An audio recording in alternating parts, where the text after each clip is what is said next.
ನಮಸ್ಕಾರ.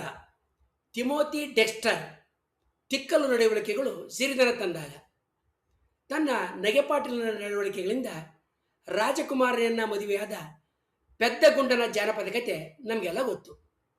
ಪೆದ್ದುತನ ತಿಕ್ಕಲು ನಡವಳಿಕೆಗಳಿಂದ ತಪ್ಪು ಜಾಗಗಳಲ್ಲಿ ಹಣ ಹೂಡಿ ಕೋಟ್ಯಾಧಿಪತಿಯಾದ ಒಬ್ಬ ನೈಜ ವ್ಯಕ್ತಿಯ ಜೀವನ ಕತೆ ಇದು.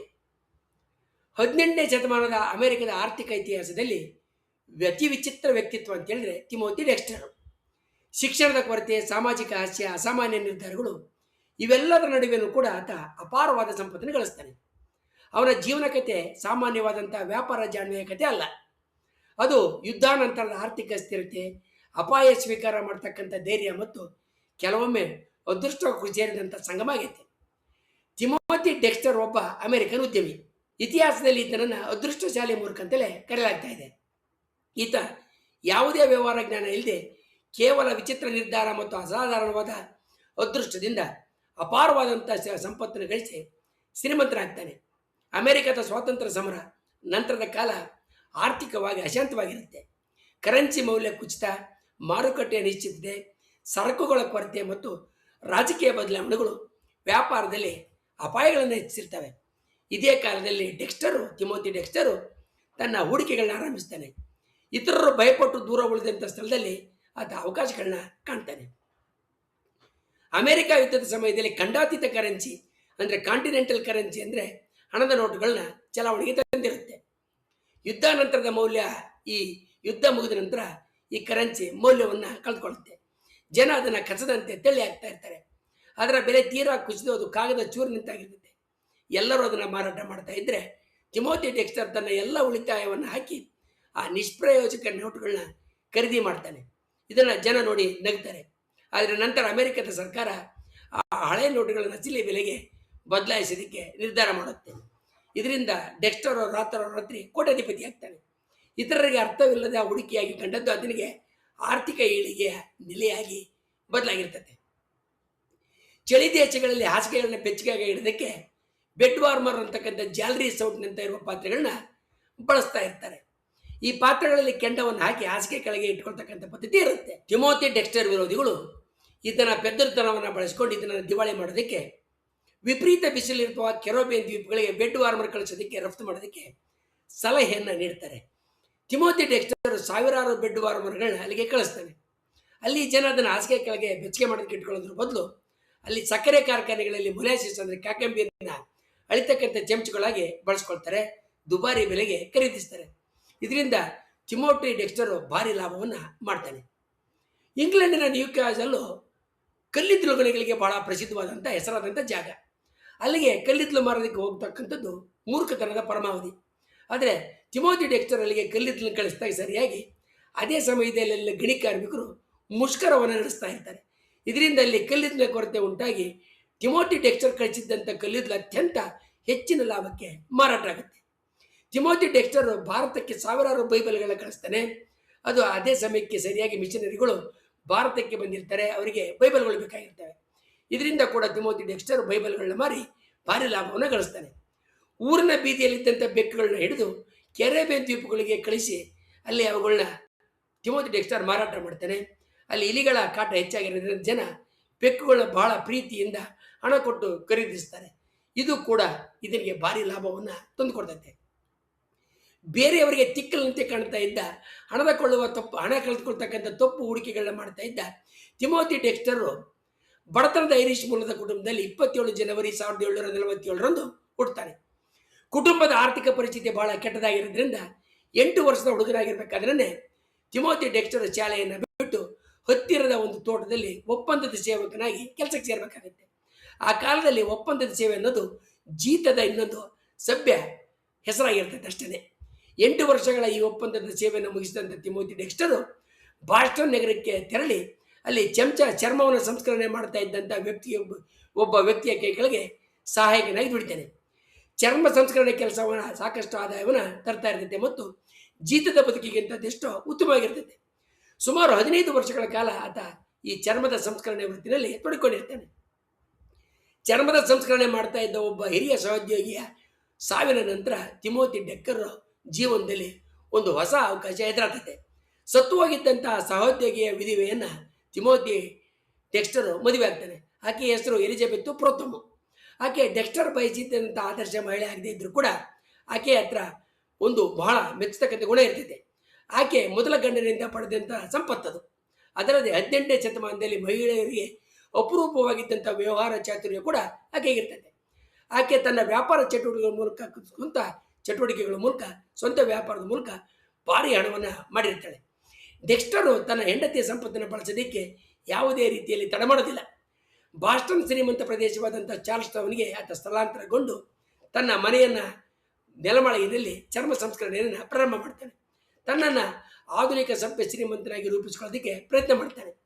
ಚಾರ್ಲ್ಸ್ ಟೌನ್ನಲ್ಲಿದ್ದಂಥ ಅಮೆರಿಕದ ಅತ್ಯಂತ ಆಗರ್ಭ ಶ್ರೀಮಂತರ ನಡೆನುಡಿಗಳನ್ನ ಆತ ಅನುಕರಣೆ ಮಾಡೋದಕ್ಕೆ ಅಳವಡಿಸ್ಕೊಳ್ಳೋದಕ್ಕೆ ಪ್ರಯತ್ನ ಮಾಡ್ತಾನೆ.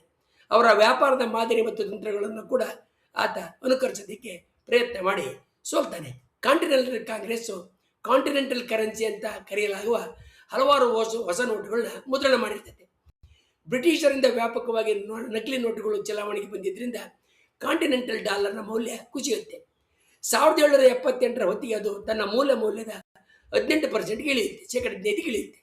2 ವರ್ಷಗಳ ನಂತರ ಅಂದರೆ 1781ರ ಹೊತ್ತಿಗೆ ಅದರ ಮೌಲ್ಯದ ಶೇಕಡ 2% ಇಳಿಯುತ್ತೆ. ಈ ಹಣ ತನ್ನ ಮೌಲ್ಯವನ್ನು ಕಳೆದುಕೊಂಡು ರದ್ದಿ ಕಾಗಿದಾಗಿರುತ್ತೆ. ಆಂತರಿಕ ಕ್ರಾಂತಿಕಾರಿ ಯುದ್ಧದಲ್ಲಿ ಹೋರಾಡಿದಂಥ ಸೈನಿಕರಿಗೆ ಕಾಂಟಿನೆಂಟಲ್ ಕರೆನ್ಸಿನಲ್ಲಿ ವೇತನವನ್ನು ಪಾವತಿ ಮಾಡಲಾಗಿರುತ್ತೆ. ಅದರ ಮೌಲ್ಯ ಕುಸಿದಾಗ ಜನ ಅದನ್ನು ಏನು ಮಾಡಬೇಕಂತ ತೋಚದಂತಾಗುತ್ತೆ. ಬಾಸ್ಟನ್ನ ಚಾರ್ಲ್ಸ್ ಟೌನ್ನಲ್ಲಿ ಪ್ರದೇಶದಲ್ಲಿದ್ದಂಥ ಕೆಲವು ಶ್ರೀಮಂತರು ಮೌಲ್ಯ ಕುಸಿದ ಈ ಹಣವನ್ನು ಖರೀದಿಸೋದು ತಿಮೋತಿ ಡೆಕ್ಸ್ಟರ್ ಗಮನಕ್ಕೆ ಬರುತ್ತೆ. ಅವರನ್ನು ಅನುಕರಣೆ ಮಾಡಿ ತಿಮೋತಿ ಡೆಕ್ಸ್ಟರು ಕುಸಿದ ಮೌಲ್ಯದ ಕಾಂಟಿನೆಂಟಲ್ ಡಾಲರ್ಗಳನ್ನ ಭಾರೀ ಪ್ರಮಾಣದಲ್ಲಿ ರದ್ದಿ ಬೆಲೆಯಲ್ಲಿ ಖರೀದಿ ಮಾಡ್ತಾನೆ.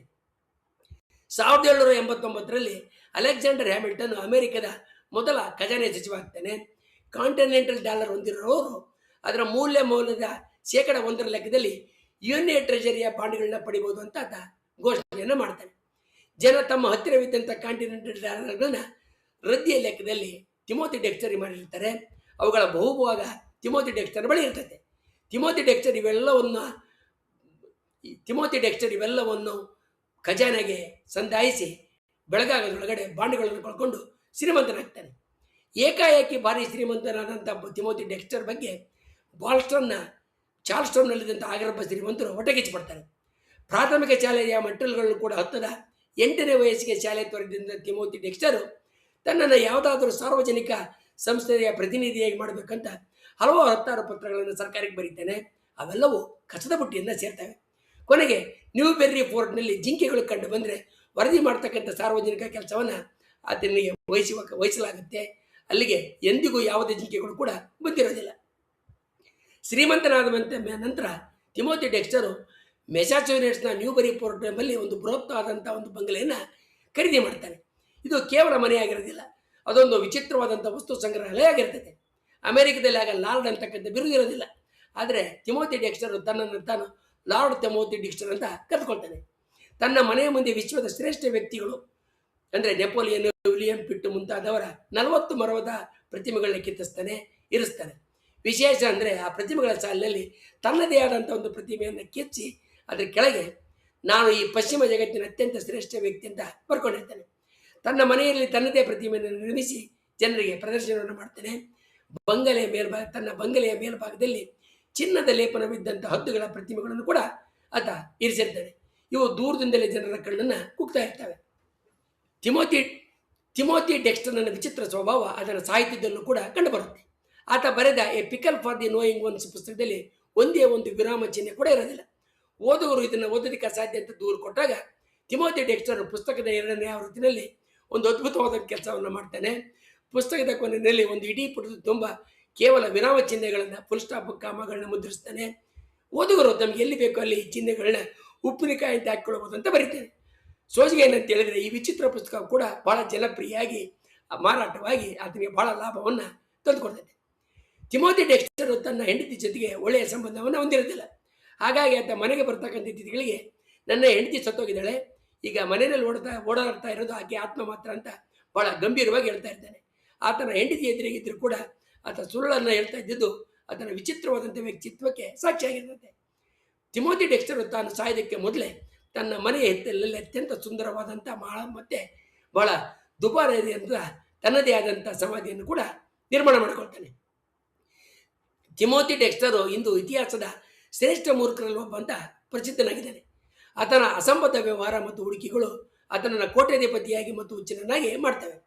ಆದರೆ ಕೆಲವು ಇತಿಹಾಸಕಾರರು ತಿಮೋತಿ ಡೆಕ್ಸ್ಟರ್ ಸ್ವಲ್ಪ ಅನುಕಂಪದಿಂದ ನೋಡಬೇಕು. ತಿಮೋತಿ ಡೆಕ್ಸ್ಟರ್ ಸೀಮಿತವಾದಂಥ ಶಿಕ್ಷಣ ಪಡೆದಂಥ ವ್ಯಕ್ತಿ.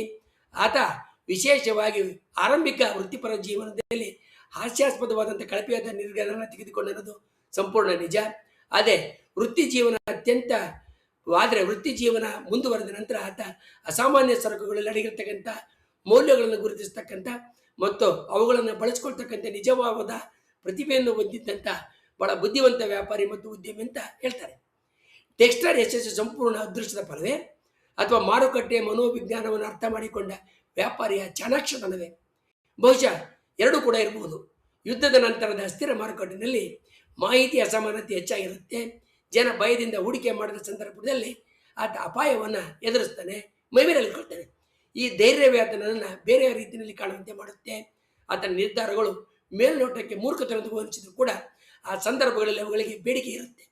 ಮುಷ್ಕರದಿಂದ ಕಲ್ಲಿದ್ದು ಕೊರತೆ, ಸರ್ಕಾರಿ ಕಾರ್ಖಾನೆಗಳಲ್ಲಿ ಉಪಕರಣಗಳ ಬಳಕೆ, ಇಲಿ ಸಮಸ್ಯೆಯಿಂದ ಬೆಕ್ಕುಳಗಾದ್ಯತೆ ಇತ್ಯಾದಿ ಆತನಿಗೆ ಬೇರೆ ಬೇರೆ ರೀತಿಯಲ್ಲಿ ಲಾಭವನ್ನು ತಂದುಕೊಡ್ತೇವೆ. ತಿಮೋತಿ ಡೆಕ್ಸ್ಟರ್ನ ಕಥೆ ನಮಗೆ ಮುಖ್ಯವಾದಂಥ ಕೆಲವು ಪಾಠಗಳನ್ನ ಕಲಿಸುತ್ತೆ. ಮಾರುಕಟ್ಟೆಯಲ್ಲಿ ವ್ಯರ್ಥ ಅನ್ನೋದೇ ನಿಜವಾದ ಅವಕಾಶ ಆಗಿರ್ಬೋದು. ಸಾಮಾಜಿಕ ವ್ಯಂಗ್ಯ ಆರ್ಥಿಕ ವಿಪರೀತಿಯ ಸೂಚಕ ಅಲ್ಲ. ಅಪಾಯವನ್ನು ತೆಗೆದುಕೊಳ್ತಕ್ಕಂಥದ್ದು ಮತ್ತು ಮುಂದೆ ಏನಾಗ್ಬೋದು ಅಂತಕ್ಕಂಥ ವ್ಯಾಪಾರದ ಚಿಂತನೆ ಬಹಳ ಮುಖ್ಯವಾದ ಪಾತ್ರ ವಹಿಸ್ತವೆ ಅಂತ ನಾವು ತಿಳ್ಕೊಬೋದು. ತಿಮೋತಿ ಡೆಕ್ಸ್ಟರ್ ಜೀವನ ಆರ್ಥಿಕ ಇತಿಹಾಸದಲ್ಲಿ ಒಂದು ವಿಚಿತ್ರ ಅಧ್ಯಾಯ ಆಗಿದೆ. ಅರ್ಥವಿಲ್ಲದ ಹೂಡಿಕೆಗಳು ಎಂದಿಗೂ ಅರ್ಥವಿಲ್ಲದಂತೆಯೇ ಉಳಿಯೋದಿಲ್ಲ. ಕಾಲದ ಸಂದರ್ಭ ಅವುಗಳಿಗೆ ಅರ್ಥ ಮತ್ತು ಮೌಲ್ಯವನ್ನು ನೀಡುತ್ತದೆ ಅನ್ನೋದಕ್ಕೆ ತಿಮೋತಿ ಡೆಕ್ಸ್ಟರ್ನ ಜೀವನವೇ ಒಂದು ಸಾಕ್ಷಿಯಾಗಿದೆ. ಮುಂದಿನ ವಿಡಿಯೋದಲ್ಲಿ ನಾವು ಇಂಥ ಇತರ ವಿಚಿತ್ರ ವ್ಯಕ್ತಿಗಳು ಮತ್ತು ಅವರ ಸಾಹಸಗಳ ಬಗ್ಗೆ ತಿಳ್ಕೊಳ್ಳೋಣ. ವಂದನೆಗಳೊಂದಿಗೆ.